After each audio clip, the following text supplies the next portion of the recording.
E já está conosco o doutor, que vai falar um pouquinho sobre a questão do STF tornar doutor Alexandre Cunha. Doutor Alexandre Cunha. Ele vai falar sobre a possibilidade do Aécio Neves se tornar réu no STF. Ninguém sabe o que vai acontecer com o Aécio, né?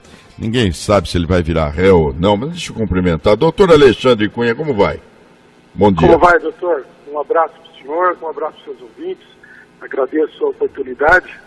E saudade, fazia tempo que a gente não conversava. A última vez que falei com o senhor foi por causa daquele caso Aranha. É verdade. Do caso do Aranha, é isso mesmo. Olha só.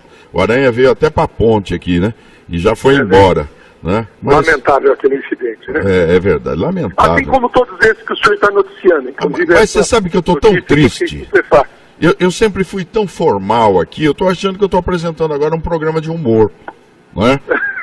Porque eu sempre aqui, olha, faz 8 anos que a gente fala de Constituição, de leis, traz pessoas da área do direito, de todas as áreas do direito, e de repente a gente dá uma notícia dessa de um desembargador no Rio Grande do Norte.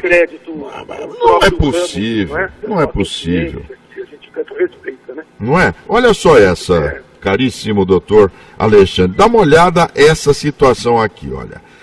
Alvo de 9 inquéritos no Supremo Tribunal Federal, o senador Aécio Neves deve se tornar réu pela primeira vez nessa terça-feira. Não sei se vai se tornar, mas está aí. A tendência é a primeira turma da Corte receber a denúncia apresentada pela Procuradoria-Geral da República no inquérito que investiga se o Tucano recebeu propina de 2 milhões da JBS, transformando a investigação em ação penal.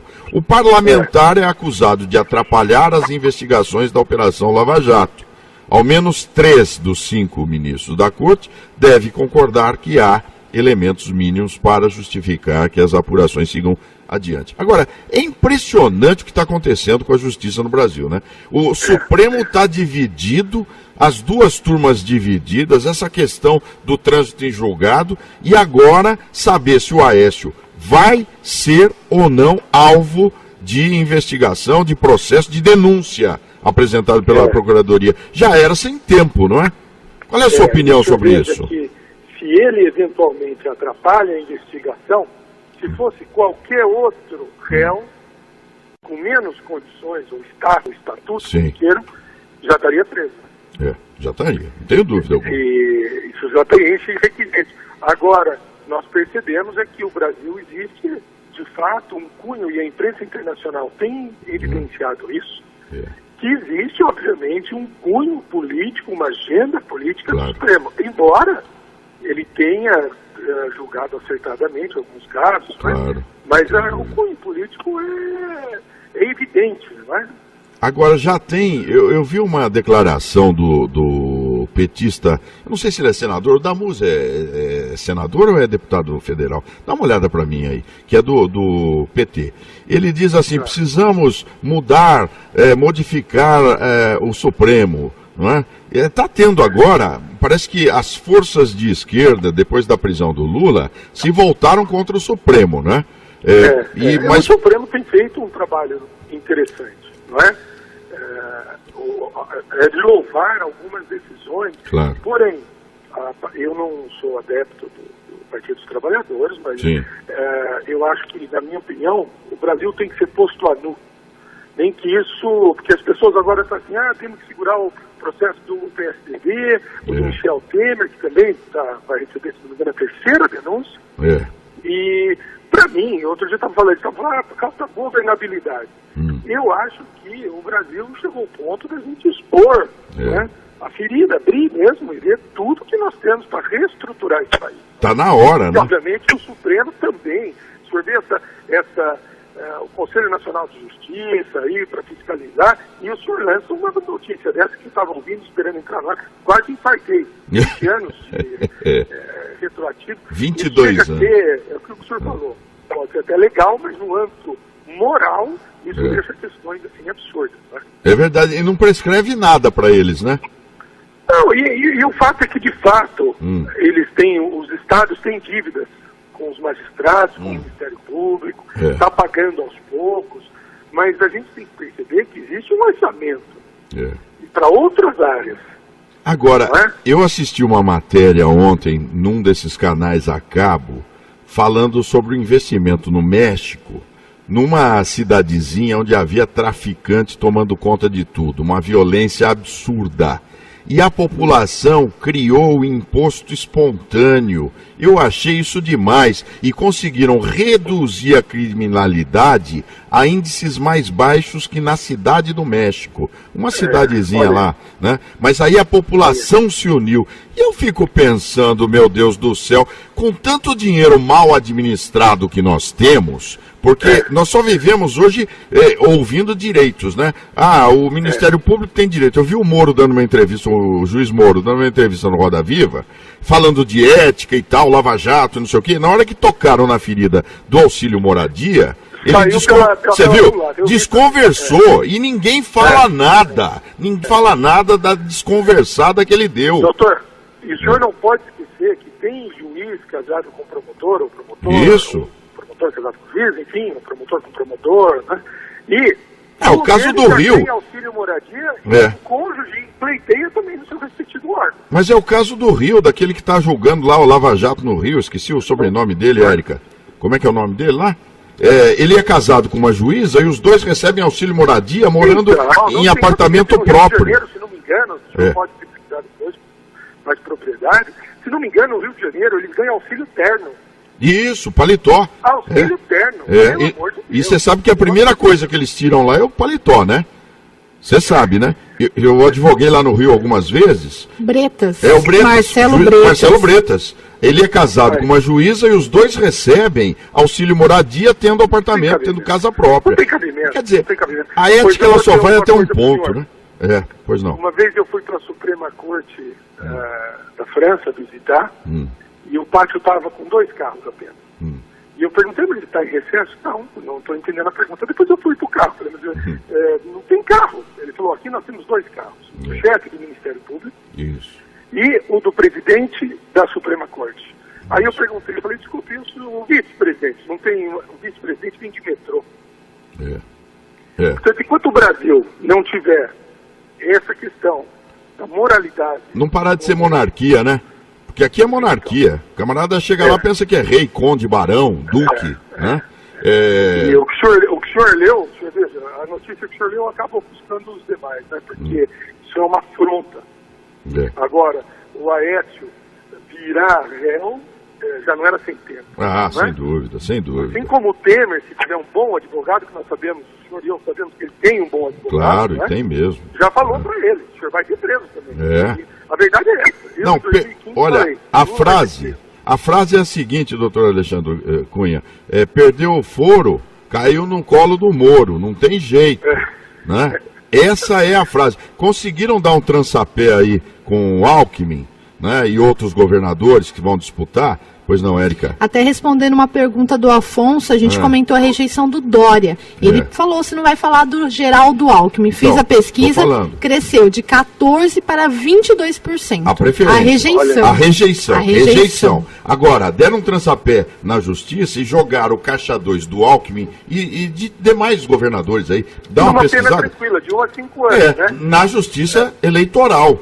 Então, saiu da Lava Jato, está sendo discutida a questão do Caixa 2 na Justiça Eleitoral, o que não é nada justo, venhamos e convenhamos, né? Porque... Não, eu acho que o tratamento tem que ser igual. Eu acredito que com essa prisão do ex-presidente, que é lamentável, independentemente de gostar do sim, claro. Ter um ex-presidente preso para o Brasil... Pelo amor de Deus. É vexatório, É vexatório, Não que não merecesse, né? Não que não merecesse. Eu estava pensando aqui... Com ele tem que ir mais. Vai ser sempre uma vergonha, só que o tratamento tem que ser igual para todos. Se ele foi preso, eu acho que todos têm que ser processados também, independentemente de qualquer coisa, porque a Lava Jato está descobrindo cada vez mais coisas. Né? Você viu o Boulos lá, o nosso amigo Boulos, pular a cerca do apartamento lá do Guarujá e já ocuparam o triplex lá do ex-presidente Lula, viu? Sabia dessa? Olha, isso foi ontem, né? Foi ontem, Érica. Foi ontem. Né? Foi ontem. Então, já está ocupado o triplex lá do ex-presidente. Perdão, Thanos, na verdade foi há 2 horas atrás. Foi agora? Foi. Agora, faz 2 horas então. Peraí, são 11h45, acho que eles vão almoçar lá, viu? Acho que eles vão almoçar lá no apartamento. Será que tem geladeira? Não tem, né? Tá sem nada? Bom, mas nós temos aí nós temos várias questões, e a outra questão que está na mídia hoje é o Zé Dirceu, que pode voltar ao regime fechado na próxima semana. Diz aqui a matéria o seguinte: o ex-ministro José Dirceu pode ser preso até o fim da próxima semana. Os embargos apresentados por ele no TRF4 serão julgados na quinta, dia 19, e se negados, a detenção pode ser imediata, né? Muito bem. É que ele está respondendo muito processo, né? Porque hoje isso que eu ia falar. Ele tem tantos processos, doutor, que nós, fica difícil. A defesa dele deve ir. E o senhor lembra do seguinte: alguns desses crimes, tanto o Zé Dirceu como o Lula, lembra do Sérgio Cabral? Para ter progressão de regime, tem que ressarcir ao patrimônio público. Certo. Nesse final de semana me falaram assim: por que não pegam dinheiro desse povo? E, normalmente pegam, não bloqueiam contas? Sim. O Zé Dirceu teve bem bloqueado, o Lula já está com bens bloqueados, mas às vezes não, mesmo aquilo que se consegue bloquear, não consegue repor aquilo que foi saqueado, não é verdade? É verdade. Agora, é o caso do Lula, por exemplo. O Lula tem dinheiro no exterior, todo mundo sabe que é notório, e tem a repatriação desse dinheiro, tudo é moroso, não é? Eu tô com pena mesmo do Aécio Neves, porque, tadinho, ele não tinha dinheiro para pagar advogado, né? Ele pediu 2 milhões para a JBS. Você sabe que eu não sei onde é que eles arrumam tantos honorários assim, porque é incrível, eu não consigo cobrar um honorário desse. O senhor está cobrando 2 milhões já? Todo mundo sabe que esses advogados cobram fortuna, não é verdade? Sim. Porque, pronto, o que está em jogo realmente questões de grande repercussão. Agora, eu acho que quando um político lança uma dessas, que não tem dinheiro para pagar advogado, aí pega até pior. O Lula fez a mesma coisa, tá vendo? É uma coisa, coitadinhos, né? Pagar advogado. Isso cai em descrédito, a opinião pública não é idiota. Né? É verdade. Agora, isso aí, você chegou a ver a questão do Zezé Perrella? Caiu um helicóptero dele com, acho que, meia tonelada, 400 quilos de cocaína, não era, Érica? Confere aí para mim. Ele era ex-assessor parlamentar, o senador Zezé Perrella, acho que ele vai entrar. Diga. 500 quilos de cocaína. Tava embaladinho, né? Mas não perdeu. Fortuna aqui, não é? Então, mas o helicóptero era dele ou era alugado? Era do Perrella. Era dele mesmo? Sim. Bom, então ele comprou o helicóptero. Né? E essas coisas ficam assim, o dito pelo não dito, a gente não sabe o que está acontecendo, é assessor, não é assessor, nós estamos com... Outro dia eu vi um ex-professor meu, ele é âncora de uma emissora de televisão de Portugal. E ele falou uma coisa que me deixou muito triste. Ele falou: Portugal tem um monte de problema, tem também corrupção, um comparsa do Lula lá, o primeiro-ministro deles foi preso, mas ele falou uma coisa que me deixou muito triste. Ele falou: eu, quando vejo os problemas de Portugal, vejo os problemas do Brasil, fico feliz que nós temos os nossos problemas que são menores que o do Brasil, o nosso sistema jurídico também é melhor que o do Brasil. É verdade. E é verdade. É verdade. É verdade. Nós chegamos num ponto que nós temos que fazer uma autoanálise. Eu tinha um professor, o professor Santos, talvez você lembre, o professor Zolino Siqueira. Sim, Zolino. Falei dele outro dia com a minha mulher. Oi, Zolino. Eu fui monitor. Fui monitor de economia do Zolino aqui na PUC. Olha aí. Era magnífico. Eu lembro que o professor Zolino falou uma vez em sala de aula uma coisa que é verdade. Ele falou: às vezes chegar ao fundo do poço não é mal. Porque chegando ao fundo do poço faz com que a gente só consiga ir para cima. É verdade. E o Brasil chegou na hora de parar de tapar o sol com a peneira. Tem que expor esse país a nu e reconstruir esse país. Pactos nacionais, não é verdade? É verdade. Caríssimo professor Alexandre Cunha, olha, sempre um prazer falar contigo, viu? Eu também, viu? Muito gostoso. Grande abraço. Outro, meu querido. Até mais.